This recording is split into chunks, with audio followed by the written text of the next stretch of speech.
Hello guys, welcome back to my channel, April's Adventure. Nandito ako ngayon sa Chatter Road.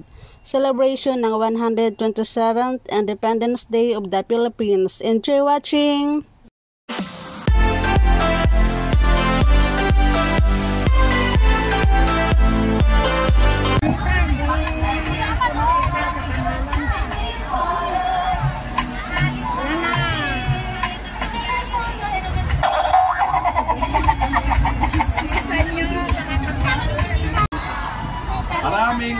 Maraming salamat po sa inyong ginagawa para sa ating bayan, at ako po bilang ang inyong committee chair sa Senado. Ay, ang daming tao.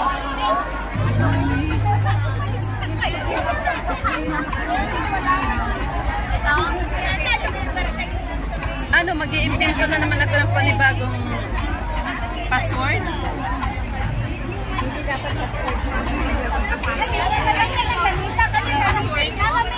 Awitin ito, Hong Kong! Pasasayahin kayo ni Nina!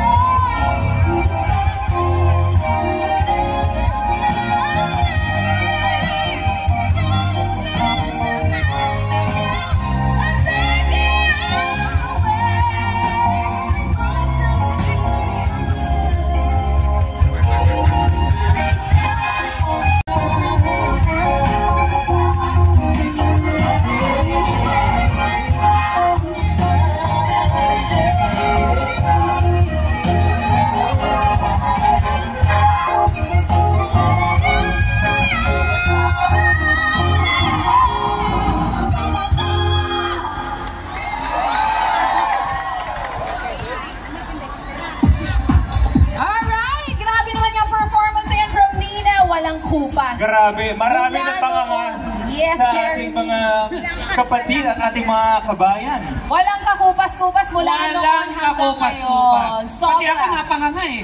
Lahat tayo nakanganga sa performance ni Nina. Pero ito pa ang isang wala ring kupas sa pagpapakilig.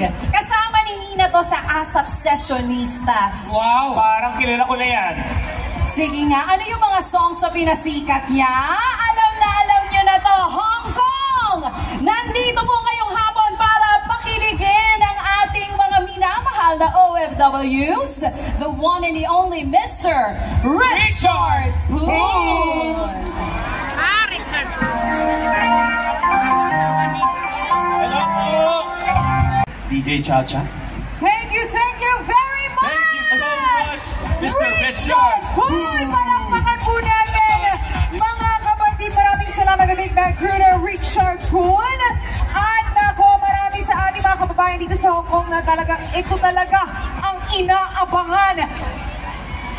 Pero bago yan, syempre gusto muna natin magpasalamat sa ating mga minamahal na sponsors. Alright, so first of all, maraming salamat sa Tinbo, powered by PLDT Global. Maraming salamat po. Yes, co-presented by MQuest Ventures. And of course, our official airline carrier, Philippine Airlines. At syempre, ang official partners, Smart, MWell, and First Pacific. Maraming salamat. Yes! Nako! Mga kapatid! Ready na ba kayo? Ready na ba kayo? Sa mas exciting, mas masayang performers mamaya! Nako, ready na sila. Ako ready. Alam mo, nakakatuwa dila, no, na ang dami ko nakikita mga Pinoy dito na talagang ang saya-saya nila. Relax naman tayo. Correct. Ana Dylan, of course, ang ating mga co-host din dito, si Tita Carrie and si Jeremy. Kanina, habang inaantay natin yung next performer natin, alam mo may sinasabi si Tita Carrie sa akin. Tita Carrie, what were you saying? Yes, gusto lang po namin samantalahin ang pagkakataon ng mga kapatid natin sa Hong Kong. Yung ibinigay po ninyong iba yung saya sa amin. Sir MVP, maraming salamat. Maraming salamat po. Palakpakan naman dyan! Palakpakan kay Sir MVP!